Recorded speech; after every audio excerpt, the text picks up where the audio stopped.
This is the story called Chestnut Cove. It is a fantasy, and a fantasy is a story that could not happen in real life, like sleeping in for Mr. Keir on a Saturday morning without having to change a diaper or awake to kids screaming and fighting.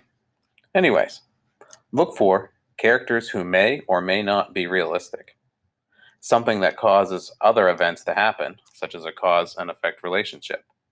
If you stay up really late on Friday, your effect will be you're really tired on Saturday. Chestnut Cove, written and illustrated by Tim Egan. The fog clears at about 10 o'clock every morning at Chestnut Cove. As the sun warms the town, the villagers tend to their wonderful gardens, the shopkeepers open their doors, and the children trot off to school. You can usually find Mrs. Lark strolling along the cliffside with her pig, Eloise. And sometimes you might see the Ferguson family having somersault races in the town square. Mrs. Ferguson wins most of the time.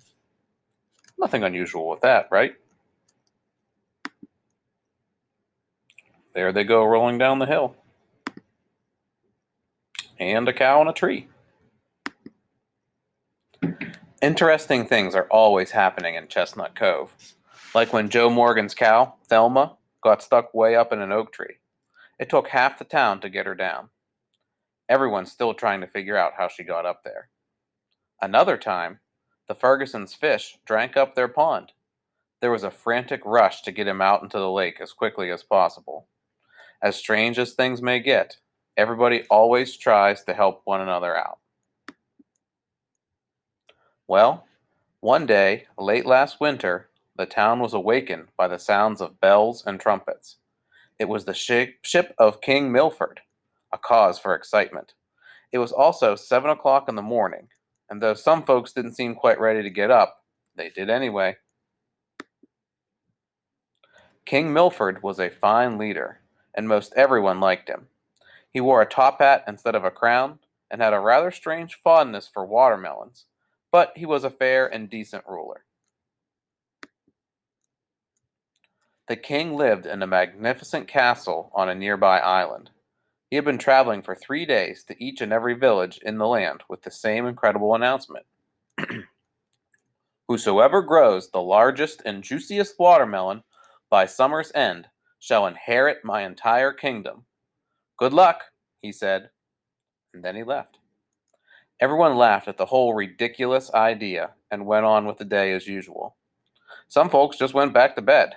Oh, that sounds amazing. But over the next few days, the villagers started thinking about the wonderful things they could have if they inherited the king's riches. Mrs. Phillips imagined all the beautiful dresses and fancy hats she could buy.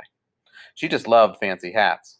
And the Johnsons, they knew they could build a bigger ranch and have a lot more pets. As if they needed any more pets. That's a lot of pigs in the house. Joe Morgan could buy the nicest wagon in the land. He was suddenly tired of his old wagon, even though he had built it himself. And Mr. Ferguson could buy his own ship, which he and his family could sail away on. It was endless how much they didn't have. The following week was quieter than usual. Everyone was busy gardening, turning the soil, and planting watermelons. As the weeks went by and the melons began to grow, the villagers of Chestnut Cove began to change.